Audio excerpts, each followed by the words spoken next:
and ma'am. My name is Sheila Gioshaga, 35 years old, with 2 children, 1 boy and 1 girl, ages 15 years old and 13 years old. I'm a single with live-in partner. I'm a high school graduate. I have 6 sisters and 3 brothers. My father is a farmer and my mother was deceased. I have experience as a domestic helper in Singapore from 2021 to 2022. I serve 4 members of the family, 1 couple and 2 kids. My duties and responsibilities are cooking, cleaning, washing, ironing, marketing, and sending and pick up the kids from the school. I have also experience as a housemaid here in Philippines from 2015 to 2018.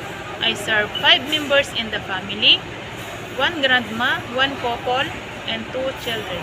My duties and responsibilities are cooking, cleaning, washing, ironing, marketing, take care of the dog, and I have also experience here in Philippines as a housemaid from 2022 to 2024.